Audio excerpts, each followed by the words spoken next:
ఈ కూటమి ప్రభుత్వంలో మంత్రి శాఖలు మంత్రిత్వంలో పనిచేస్తున్నటువంటి మంత్రులు వాళ్ళ శాఖల్ని వదిలేసి జగన్మోహన్ రెడ్డి గారిని తిట్టడానికి, జగన్మోహన్ రెడ్డి గారి కుటుంబాన్ని తిట్టడానికి, జగన్మోహన్ రెడ్డి గారి నామస్మరణ చేయడానికి మీకు మంత్రి శాఖలు ఇచ్చారేమో అనిపిస్తుంది. ఎందుకనంటే ఎస్పెషల్లీ సవిత మంత్రి గారి కోసం మాట్లాడాలి.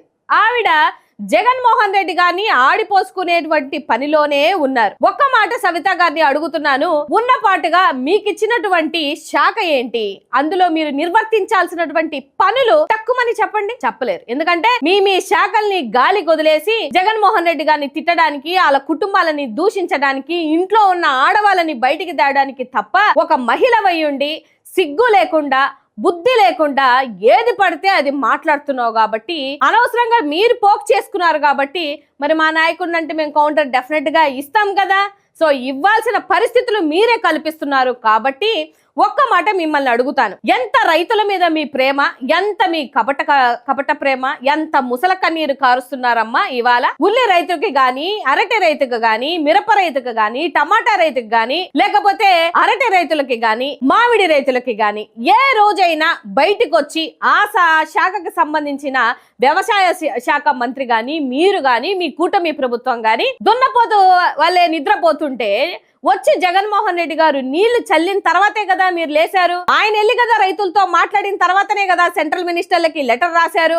ఆయన వచ్చి ప్రజల పక్షాన, రైతుల పక్షాన నిలబడితేనే కదా సెంట్రల్ నుంచి ఫండ్ వచ్చింది. దీన్ని బట్టి అర్థం అవ్వట్లేదా మీరు చేస్తున్నటువంటి పనులు ఏంటి అని? సబ్జెక్ట్ మాట్లాడరు, రైతులకు ఏం చేస్తున్నారో చెప్పరు, లెక్కలు క్లారిటీగా చూపించలేరు. కానీ జగన్మోహన్ రెడ్డి గారి నామస్మరణ చేసుకుంటూ, ఆయన్ని తిట్టుకుంటూ, రెచ్చగొట్టుకుంటూ, జనాల్ని అడ్డగోలుగా మాట్లాడడానికి, ఆ నోర అదుపు లేకుండా మాట్లాడడానికి మీకు శాఖలు ఇచ్చారు. ఇవాళ మాట్లాడుతున్నాను ఏంటి, సంతకాలు శవం దగ్గర అడ్డు పెట్టుకొని సంతకాలు పెట్టించుకున్నారు జగన్మోహన్ రెడ్డి గారు అని మాట్లాడుతున్నారు. ఎన్నిసార్లు చెప్పినా ఆ కాంగ్రెస్ కి సంబంధించినటువంటి, ఇప్పుడు తెలంగాణలో ఆయన డిప్యూటీ సీఎం గా ఉన్నారు విక్రమార్కులు గారు, ఎన్నిసార్లు చెప్పారు అసలు ఆ బిడ్డకు సంబంధం లేదమ్మా, మేమే వచ్చి పెట్టించాము, అయినా మనకి బుద్ధి రాదు. అంతేకాకుండా ఆ బాబాయ్ గారి యొక్క చావు విషయంలో అని చెప్పేసి ఇప్పటికీ మాట్లాడుతున్నారు కదా.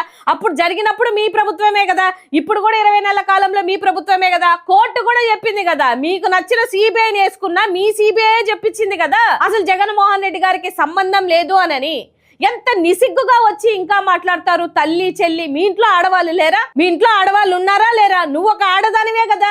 మీ స్థాయిలను మర్చిపోయి ఒక ఎక్స్ సీఎం ని ఏం మాట్లాడుతున్నారో కూడా మీకు అసలు మీకు మతి స్థిమితం పోయిందేమో అనిపిస్తుంది నాకు. ఆ లండన్ కి వెళ్ళి ఏవో మందులు అని చెప్పేసి పిచ్చి పిచ్చి మాటలు మాట్లాడుతున్నావు. మరి సింగపూర్ కి మీ చంద్రబాబు నాయుడు గారు ఎందుకు వెళ్లారు? లండన్ కి మీ చంద్రబాబు నాయుడు గారు, లోకేష్ బాబు గారు ఎందుకు వెళ్తున్నారు?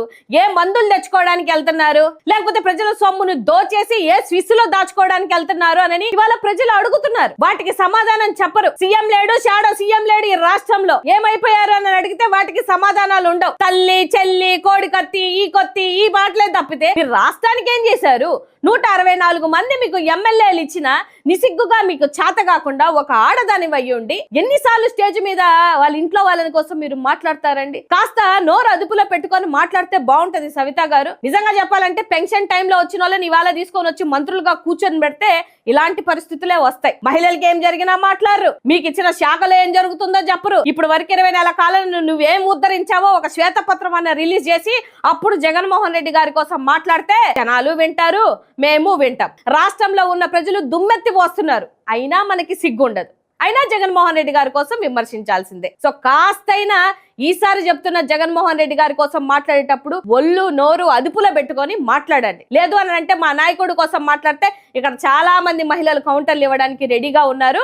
ఇవాళ అక్కడ చాలా మంది సమాధానం చెప్పడానికి మీరు రెడీగా ఉండాలి. మేము సబ్జెక్ట్ పరంగా మాట్లాడతాం, మన దగ్గర ఏ సబ్జెక్ట్ ఉండదు, జీరో నాలెడ్జ్. సో మీరు వచ్చి ఇవాళ మా నాయకుడిని మాట్లాడితే ఊరుకునే ప్రసక్తి అయితే లేదు. కాస్త మీ శాఖల మీద దృష్టి ఉంచి, కాస్త మీరు ఏమి రాష్ట్ర ప్రజలకు చేయాలో అనేది ఆలోచించి దృష్టి పెట్టి వాటి మీద కాన్సన్ట్రేషన్ చేస్తే రాష్ట్రం అన్న బాగుపడుతుంది. నీకు ఇచ్చిన శాఖ కన్నా న్యాయం చేసిన దాన్ని అవుతావు కాబట్టి ఇప్పటికైనా మీరు మతి స్థిమితాన్ని దగ్గర పెట్టుకొని మతి స్థిమితం లేని వాళ్ళగా మీరు ప్రవర్తించకుండా ఉంటే బాగుంటుంది అనేది